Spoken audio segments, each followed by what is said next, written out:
Hi everybody, I'm Ivy Rivera, Psychic Medium, coming to you from the Ivy League Psychic Academy here in Buffalo, New York, where we are raising up the next generation of light workers. If you guys are interested in attending any classes here at the Academy, we include everybody internationally through Zoom. You can come and take through technology these courses with us just as good as if you were actually here. Now, if you would prefer to get them through audio download, you could do that up on the website or come join us in person. So ivyleaguepsychicacademy.com. If you're interested in booking a reading with me, Ivy Rivera, psychicmedium.com. What we're doing here today, this is the Ask a Medium show. So for about 20 minutes, we're going to take your questions. Rose, my beautiful producer over here, will be taking your questions through the comments. If you already posted one, do not post again.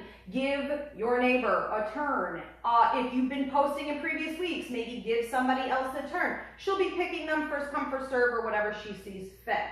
If you are including someone very specific in your question, you want to know about a living person or someone deceased, like you want me through mediumship to communicate with a deceased loved one for you, you need to post the person's name there in the comments, okay? So we're going to go ahead and get started. You guys just start posting your questions. We'll get to them in a second, but I know that we have some through text. Rose, do you want to read off the first one through text? Yeah, sure. The first one is, why would my church group tell me that my deceased son trying to contact me is demonic? So why would my church group tell me that my deceased son contacting me in spirit is demonic?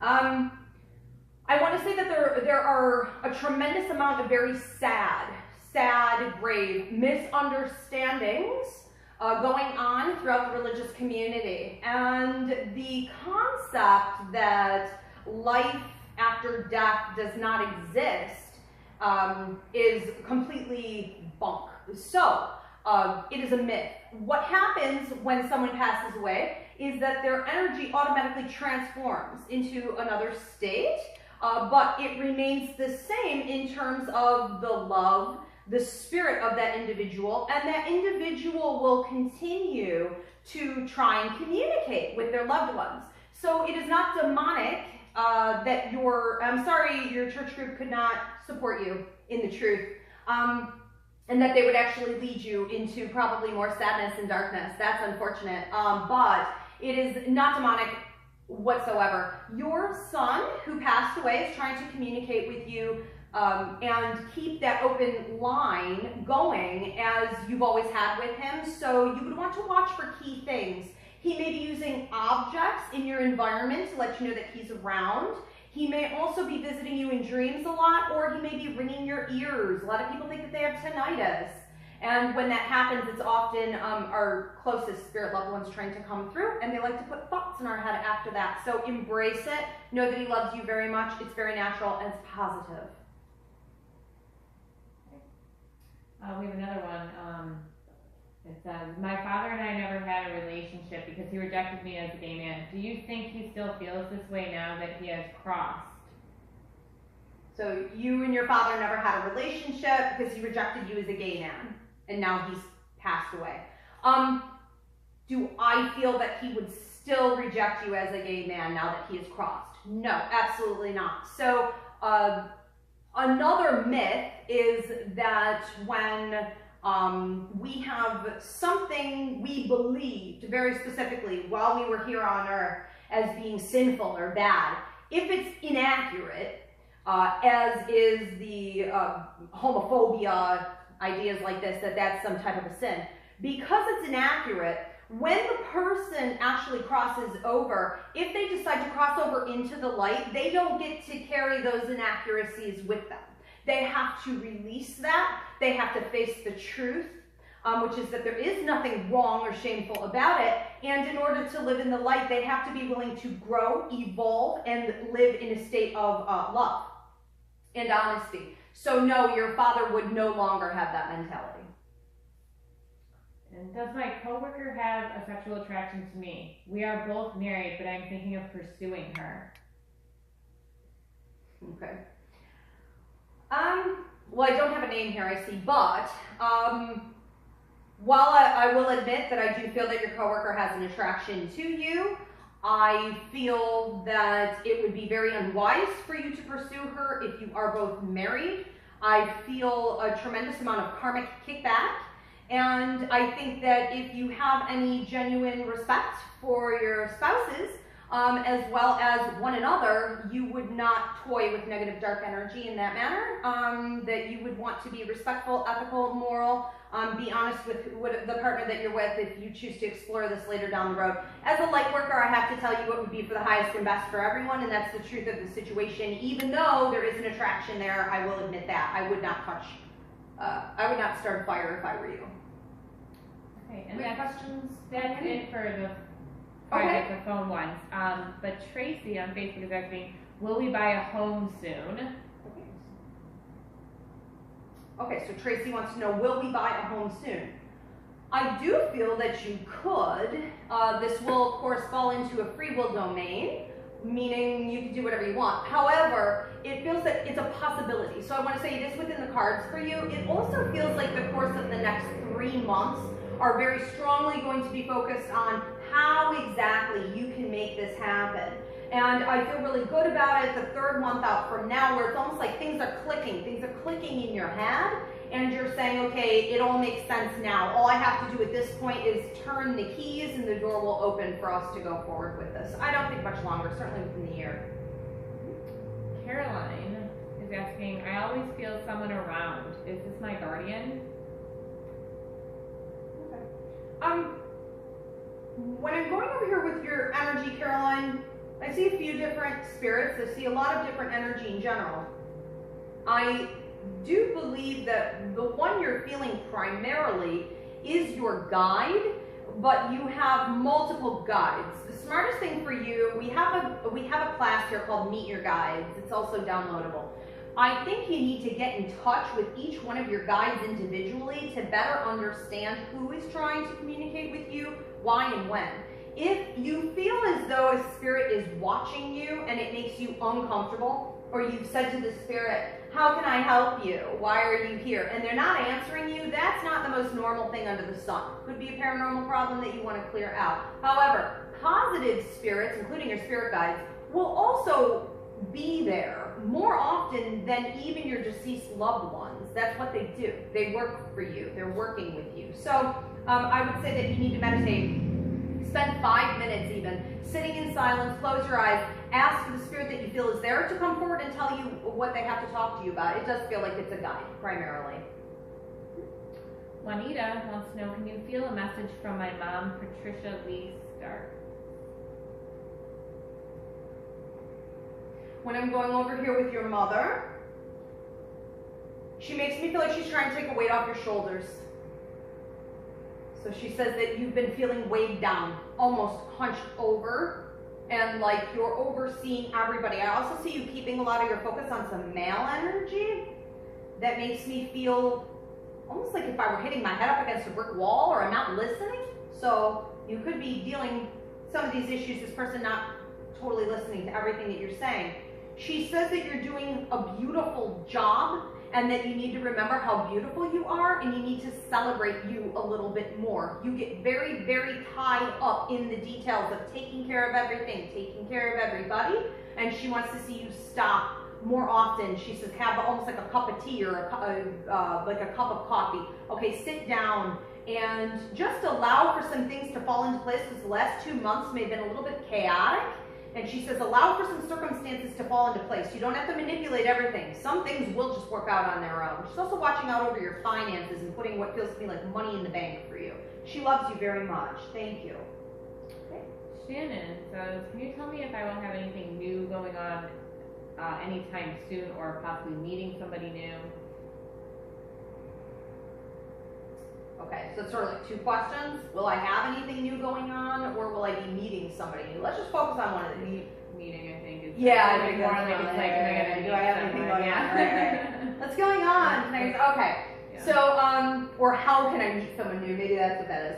So, for Shannon, do I see you meeting anybody new?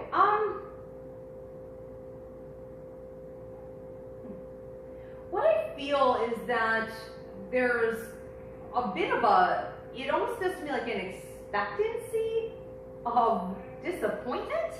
And I get it, I do, but it's best to maybe change your thinking around a little bit. I want to say that there is someone over here for you, but the way they're showing him to me right now is he's behind a wall.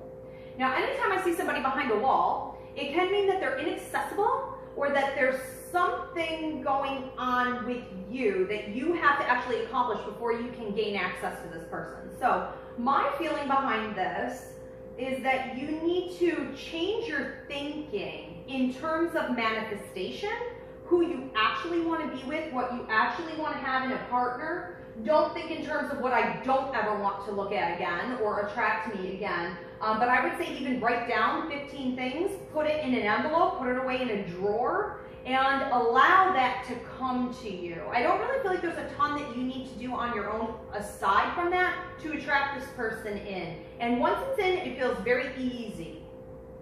Very good. Lindsay would like to know, when will my baby be born? Early, late, on time? Well, that's up to the baby. And the babies like to make a liar out of me every now and again. With this, it's free will, just as you chose, the baby will choose. However, what I'm feeling from this one is pretty close to the due date, but within like 2 to 3 days of being a little bit late. Okay, so to this one, it's really kind of on time. And that might be a theme in life. I'm pretty much on time. So that'll carry. Okay, what's the next one? Aileen says, or Eileen, I'm not sure how she pronounced that, but says, does my father, Thierry, Thierry, have any messages for me? Okay. He says laugh more and put the money away, and that you've been working on putting the money away, or you already put the money away. So every now and again, it's okay to spend it. I don't know that he was great at doing this. I get the feeling that maybe he wouldn't have taken it out for a rainy day or a trip. But I feel like you need to. And he says that he watches you sit in what feels to me like a lawn chair or a chair in your yard. It's like a yard chair. He says that he watches you sit, and it feels as though you're connecting with nature, the grass. It's a simple setting. It feels like I'm outside your house. And that you really enjoy this, and he communicates with you during that time. I see winged animals, including cardinals, and he just says he loves you very much, and he's in good company. He said that he's in good company. I also feel birthday cake, so birthday and anniversary right around this time somewhere. Okay. Linda is asking, can you tell me if there's anything that my mom wants me to know? Her name is Dolores.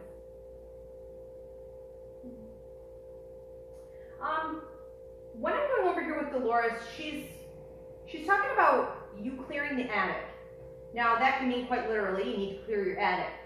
It can also mean, because I'm wondering if you have more of a crawl space, it feels to me like this is symbolic. It feels as though you have things that are in your head. The attic is a symbol for your mentality, and it can also be your subconscious thinking. So what she shows me is that you've got some stuff up there that needs to go, and she would like to see you release, cleanse, let go of. It also feels like there may be some opinions, or that you're looking at someone else who's been around in your circle for a very long time. It seems also that you're looking over at this person and feeling like frustration, a lack of communication, and all of this. So she wants you to work on that and be mindful of that. She says she visits you in dreams, and there does seem to be one particular dream that will be coming up, and she may bring this up, but be prepared to look up the symbols just in case it gets a little confusing. Thank you. Okay, I have a couple people talking about dragonflies, so A couple people. Kirsten says, I keep seeing dragonflies every day. Is that a loved one, or is there some other reason? And there was another person. Okay, so dragonflies really tend to represent, in my symbol base, anyways, and here at ILPA, at the Ivy League, it represents benefit, prosperity after hard work. So when we look at a butterfly, for example, we're thinking more in terms of somebody who has reached that place already, that peak. They're flying, they've graduated, they've come out of the cocoon and a long process. That's lovely. When we look at dragonflies, we're talking a little bit more about nose to the grind and a period of process of hard work. I want to say integrity, dotting your I's, crossing your T's, doing everything the right way in order to achieve. Now, when I see a dragonfly, I think that everything you've been working so hard for is really like right around the bend. It's coming very, very soon. So that's exciting that everybody's seeing that. Okay, this is a good question. She doesn't have a name, but it does say, has enough time, it's Denise is her name, has enough time passed for my mom to visit me, and if so, how will I know? I think that's a good question. Lots of people ask that. When can I talk to my past loved one? So it is a myth that it takes a year to a year and a half before a spirit loved one can communicate. Humans communicate with each other telepathically all the time while we're alive. Humans can also communicate while they're on their deathbeds, when they're in a state of dementia, severe like mental retardation, comas, things like this. Anyone who's in the process of passing away can already communicate from the spirit world if they've been working on it at all, and it's not at all uncommon. So yes, before the body is technically deceased, the person can communicate in spirit. So there is no waiting period whatsoever. It's instantaneous. How will you know if it's her? Ask her. So we call this death coaching. We do this in level 2 psychic mediumship development here at ILPA.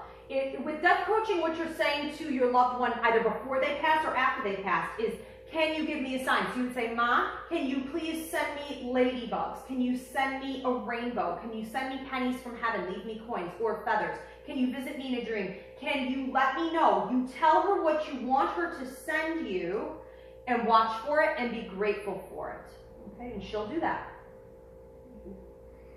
Candy would like to know, does my mom, Marianne, have a message for me? And I think we're at about like a couple minutes left here. So we'll take one more after this. Yep. So Candy wants to know, does her mother, Marianne, have a message for her? Candy, what I'm feeling for you is upset stomach. Now, this can mean that you are empathically taking on too much of other people's energy. I'm going to recommend the Empathic Means lecture to you here at the Academy. It'll train you in how to keep other people's energy out of you. She says that you're working really hard, cultivating, trying to make a lovely life for yourself and the others around you, but it does feel like you might be carrying it as stress or emotional disturbance through your stomach, and it might be affecting your digestion a bit. Now, I can't prescribe or diagnose, but she makes me feel as though, and then she shows you eating ice cream. She's trying to give you ice cream and like a dessert to make you feel better, but I don't really know that that would help a ton.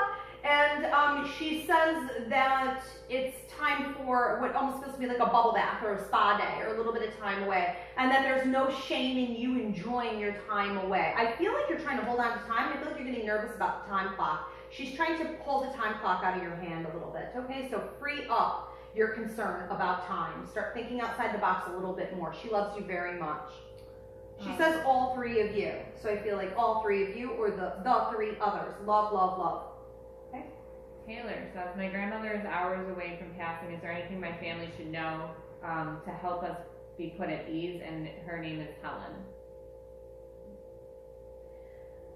When I go over here with Helen, and of course I can't prescribe or diagnose, but I feel that Helen is ready to go. She is ready. She's at peace with this. I don't feel like she's incredibly connected to her body right now. So I'm already communicating with her from the spirit world. Doesn't mean she might not be in and out slightly, but she's really more a foot and a half on the other side, okay, than 1 foot in each world. What I think, and I appreciate this question, this is a good one for all of us. Whenever you have a loved one that is about to pass, what you want to do is to tell them that it's okay for them to go, that you're going to be fine, that you're looking forward to keeping an open line of communication. And again, with the death coaching, you would want to encourage your grandmother to use signs and symbols. They can be individualized for each of you in the family so that the communication doesn't ever break. It happens instantaneously. So ask her to send you something to let you know that she's around, and that will be the start of the communication. Okay? Let her know that it's okay to go. She's ready. Yeah, and she knows, and she's smart, and she's a wise woman, and she's very confident in her position right now, and that you kids are all okay. And she's surrounded by loved ones over there, especially one male in particular, okay, who wraps his arm around her. Okay, very good. Thanks so much, guys. We'll be doing another show next week. In the meantime, if you want to book a reading, IvyRivera, psychicmedium.com. Thanks so much.